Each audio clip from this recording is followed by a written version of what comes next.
ಇದು ಕೃಷಿ ಹೊಂಡ ಅಂತೀವಿ. ಇದಕ್ಕೂ ಕೃಷಿ ಇಲಾಖೆಯಿಂದ ಸಬ್ಸಿಡಿ ಸಿಗ್ತಾ ಇದೆ. ಇದು ಒಂದು ಪಾಂಡ್ ಥರ ಮಾಡಿರ್ತಾರೆ ಅವರು, ಯಾರು ರೈತರುಗಳು. ಸೊ ನೀರು ಬೋರ್ವೆಲ್ಲಿಂದ ಅಥವಾ ಬಾವಿ, ಕೆರೆ, ನದಿಯಿಂದ ನೀರು ತುಂಬಿಸ್ತಾರೆ. ಇಲ್ಲಿಂದ ಅವರ ಗಿಡಗಳಿಗೆ through drip irrigation, flood irrigation, sprinkler ಇದ್ರ ಮುಖಾಂತರ ಹೋಗುತ್ತೆ.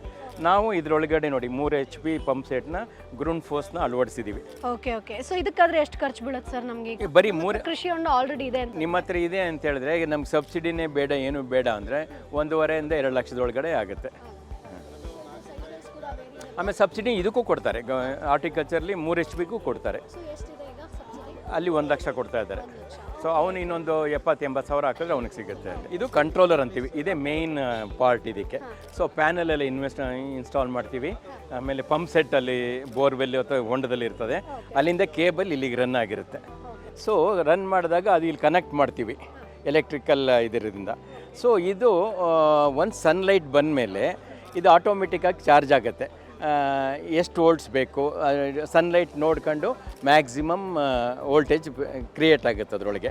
ಸೊ ಯೂಶ್ವಲಿ ಏನಾಗುತ್ತೆ, ನಮ್ಮ ಕರ್ನಾಟಕದಲ್ಲಿ ಮಾರ್ನಿಂಗ್ 7 o'clockಗೆ ಸನ್ಲೈಟ್ ಎಲ್ಲ ಬರುತ್ತೆ. 7 o'clockಯಿಂದ ಸ್ಟಾರ್ಟ್ ಆಗುತ್ತೆ ಇದು, ಮತ್ತು ಸಂಜೆ 5 ಗಂಟೆವರೆಗೂ ಆಲ್ಮೋಸ್ಟ್ ಕಂಟಿನ್ಯೂಸ್ ನೀರು ಬರ್ತಾ ಇರುತ್ತೆ. ನಾವು ಬೇಡ ಅಂದರೆ ಸ್ವಿಚ್ ಆಫ್ ಮಾಡಿದ್ರೆ ನೀರು ಆಫ್ ಆಗುತ್ತೆ.